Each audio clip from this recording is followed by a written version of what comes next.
जय हिंद दोस्तों, मैं रामाचल सरोज आप सभी का चलो ऑनलाइन स्टडी में आप सभी का स्वागत करता हूं। आज हम लोग बात करने वाले हैं यूपी पुलिस के रिगार्डिंग में कि यूपी पुलिस का जो एग्ज़ाम होने वाला है 60,000 प्लस की जो वैकेंसी है उसके लिए हमें जीएस के लिए क्या पढ़ना चाहिए और क्या छोड़ देना चाहिए, क्योंकि अब 1 महीने से कम का समय है। क्योंकि अब मान लो 18 फरवरी को एग्ज़ाम होना है तो उससे 4-5 दिन पहले तो आपको पढ़ना नहीं रहेगा। तो 4-5 दिन पहले आपको केवल छोड़ देना है, रिलैक्स एकदम जिसको बोलते हैं ना, एकदम फ्रीली स्लीप मोड में अपने आप को डाल देना है।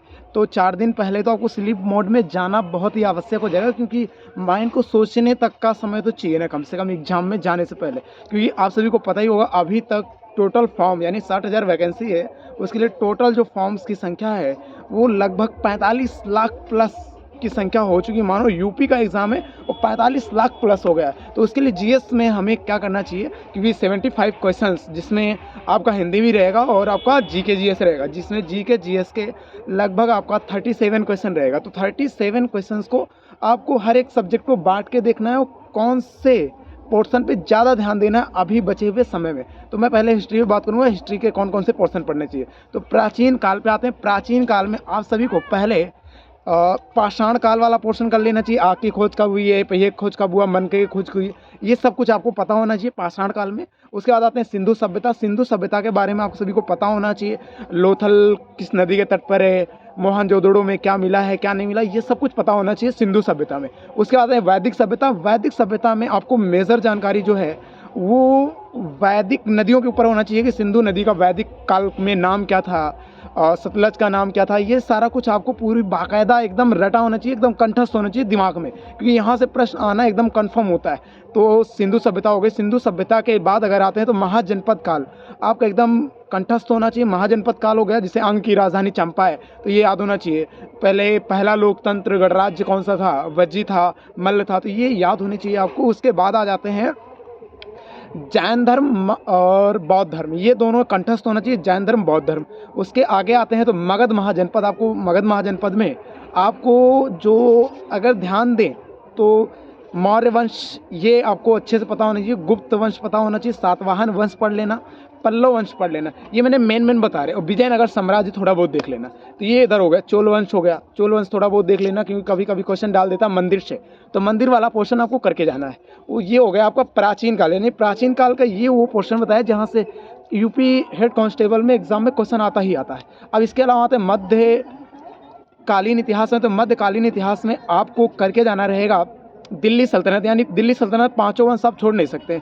और तुगलक वंश खास करके जो करके जाना हो, खिलजी वंश, और खिलजी वंश में खास करके अलाउद्दीन खिलजी के बारे में पढ़ के जाना है, बहुत अच्छे से जाना है। उसका मुगल के बारे में अगर बात करें तो मुगल में आपका पूरा एकदम अच्छे से कंप्लीट होना चाहिए, क्योंकि मुगल से क्वेश्चन आएगा कि बताइए औरंगजेब की मृत्यु कब हुई थी, तो 1707 में हुई थी। ये आपको पता होना चाहिए, क्योंकि ये ऐसा क्वेश्चन ही एग्जाम में आएगा, क्योंकि जिस लेवल का ये एग्ज़ाम है कांस्टेबल का, तो इस लेवल का एग्ज़ाम आएगा जिससे सबको बराबर करके चलेगा। हालांकि फॉर्म तो बहुत ज़्यादा हो गया, तो हो सकता है एग्ज़ाम टफ भी बने। तो ये मध्यकालीन का मैंने बता दिया।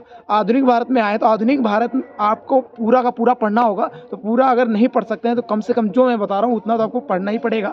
जैसे 1857 की क्रांति हो गए, प्रमुख संगठन आपको पढ़ लेना है जिसे बोलते हैं समाज सुधार आंदोलन जैसे हो गए, किसान के आंदोलन आपको पढ़ के, प्रमुख विद्रोह पढ़ लेने। 1857 क्रांति तो आपको बिल्कुल क्लियर ही होना चाहिए। उसके बाद आपका ये हो गया गांधी टाइम पीरियड, आपका एकदम कंठस्थ होना चाहिए। उसके बाद इंडियन नेशनल कांग्रेस, यानी कांग्रेस के बारे में एग्जाम में क्वेश्चन बनेगा ही बनेगा और हमेशा बनता आया है। तो इससे भी इसके सारे अधिवेशन आपको रटे होने चाहिए। तो ये हो गई इतिहास के रिगार्डिंग सारी बातें हो गई। तो इतना आपको कम से कम तैयार करके जाना है, क्योंकि अगर एक पोस्ट लेनी है तो उसके लिए इतना तो आपको करना पड़ेगा। यदि आप नहीं जग पा रहे हैं तो जगने का प्रयास करिए, क्योंकि आपका ड्रीम सामने है।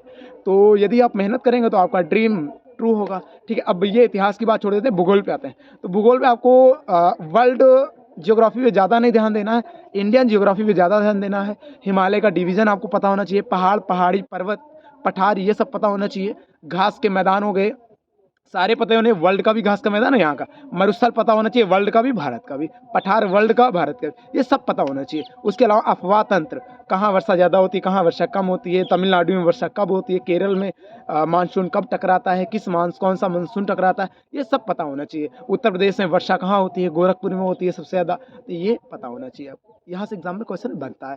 नदियाँ पता होनी चाहिए, ब्रह्मपुत्र नदी की लंबाई कितनी है, सिंधु नदी की लंबाई कितनी है, सिंधु नदी अपना गार्ज कहाँ पर बनाती है, ये सब पता होना चाहिए। तो नदियाँ हो गई। मृदा पता होनी चाहिए, मृदा जैसे काली मिट्टी को उत्तर प्रदेश में किस नाम से जाना जाता है, रेगुर मिट्टी किसे कहते हैं, कपासी मिट्टी किसे कहते हैं, दोमट मिट्टी क्या होती है, जलोढ़ मिट्टी ज़्यादा पाई जाती है सबसे ज़्यादा 43% क्षेत्र पे, तो ये आपको पता होना चाहिए। तो भूगोल ये हो गया। भूगोल में आपको खनिज भी पता होना चाहिए, जैसे उत्तर प्रदेश में खनिज पूछ लेता है कि गेरू कहाँ पाया जाता है, ग्रेफाइट नहीं पूछता, ग्रेफाइट नहीं होगा, डोलोमाइट कहाँ पाया जाता है उत्तर प्रदेश में, हीरा कहाँ पाया जाता है, ऐसा पूछ सकता है। ठीक है, तो ये भूगोल में हो गया। तो भूगोल लगभग इंडियन ज्योग्राफी आपका पूरा कंप्लीट होना चाहिए। ज्वालामुखी वगैरह भी ले सकते हैं, जब से बैरन ज्वालामुखी कहाँ पर है, तो ये पता होना चाहिए। तो जियोग्राफी ये हो गया। इकोनॉमिक्स में अगर आए तो इकोनॉमिक्स का अगर ध्यान दे तो इकोनॉमिक्स में आपका आर्थिक नियोजन यानी पंचवर्षीय योजनाएं क्लियर होना चाहिए। और उसके बाद में अगर बात करें तो शेयर मार्केट मोटा मोटा पता होना चाहिए शेयर मार्केट के बारे में। उसके बाद में आता है नेशनल इनकम के बारे में, जीडीपी क्या होता है इसके बारे में थोड़ा आइडिया होना चाहिए। और क्या रहेगा भाई इकोनॉमिक्स में, याद नहीं आ रहा है इकोनॉमिक्स में और क्या रहेगा भाई।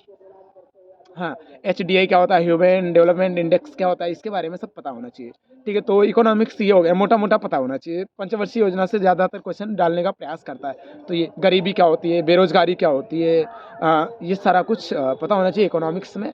अब आते हैं पॉलिटी पे। तो पॉलिटी से क्वेश्चन अगर देखें तो पॉलिटी का हो गया, भाग हो गया, अनुच्छेद हो गए, भाग हो गया, अनुच्छेद हो गया, अनुसूचियाँ हो गई, ये सब तो कंठस्थ होता है। मेन अनुच्छेद आपको याद होने चाहिए, जैसे 1 से लेकर के 33-35 तक तो बिल्कुल याद होना चाहिए।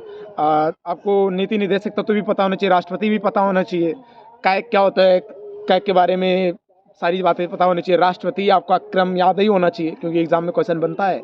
तो ये सारा कुछ पॉलिटी का हो गया। मंत्रिपरिषद क्या होता है, संसद क्या होता है, लोकसभा क्या होता है, राज्यसभा क्या होता है, कितने सदस्यों की आवश्यकता होती है, राष्ट्रपति का नामांकन करने के लिए कितने अनुमोदक की आवश्यकता होती है, राष्ट्रपति की जमानत राशि कितने रुपए होती है, ये सब पता होना चाहिए। जो राष्ट्रपति है तो राष्ट्रपति का जो अगर बात करें कि जमानत राशि कितनी होती है तो 15,000 रुपये होती है। तो ये आपको पता होना चाहिए क्योंकि आप एग्ज़ाम देने जा रहे हैं। और छोटा मोटा एग्ज़ाम नहीं बोलेंगे क्योंकि इसमें 35 लाख लोगों से ज़्यादा भीड़ है, तो ये नॉर्मल एग्ज़ाम नहीं है, यूपी कांस्टेबल का एग्ज़ाम है।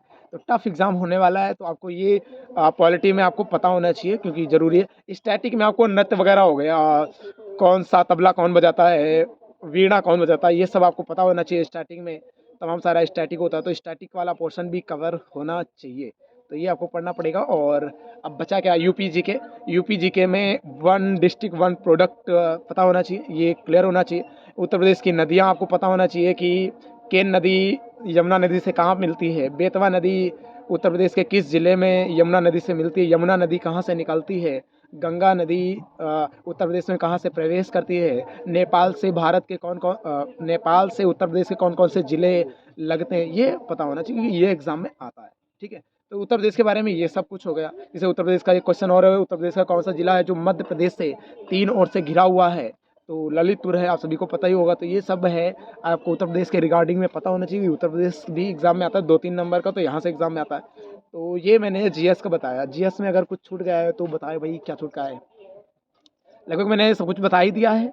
तो ये है उत्तर प्रदेश। हाँ, पुलिस प्रशासन के बारे में जैसे साइबर क्राइम पता होना चाहिए, प्रमुख धाराएं पता होना चाहिए, राजस्व की धारा कौन सी है, सीआरपीसी वगैरह ज़्यादा एग्जाम में आता नहीं है। और जो मेंटल एप्टीट्यूड में पूछा जाएगा वो आपके दिमाग पे है, वो क्वेश्चन एग्जाम में बन भी जाता है, हिट कर जाता है, क्योंकि वो कंडीशन बेस्ड क्वेश्चन होते हैं, वो आपसे हो जाएंगे। तो ये सारा कुछ रहा। आपको वीडियो कैसा लगा, जीएस के बारे में जो मैंने बताया वो कैसा लगा, हो सकता है बहुत कुछ छूट गया है मैंने, लेकिन मैंने बताया आपको कम से कम ये वाले पोर्शन आपको करके जाने चाहिए। हाँ, अनुसंधान केंद्र से भी क्वेश्चन आ जाता है, तो अनुसंधान केंद्र भी आपको पता होने चाहिए। डे हो गया, कैपिटल हो गया, ये सब तो नॉर्मल सी बात है, ये सभी को पता ही होती हैं, आपको पता होना चाहिए। चलते चलते एक क्वेश्चन पूछ लेते हैं, आप लोग बताइएगा ज़रूर कि मार्शल लॉ यानी जो मार्शल लॉ लगता है ये संविधान के किस अनुच्छेद में, जरूर बताइएगा। ये मेरा क्वेश्चन था। वीडियो कैसा लगा आप लोग कमेंट बॉक्स में कमेंट करके बता सकते हैं। यदि कोई त्रुटि हो गई तो अपना छोटा भाई समझ करके माफ़ कर दीजिएगा, क्योंकि गलतियाँ हो जाती हैं अक्सर, लेकिन मैंने प्रयास किया है कि गलती ना हो। चलते सर, मिलेंगे नेक्स्ट वीडियो में। जय हिंद, जय भारत, वंदे मातरम।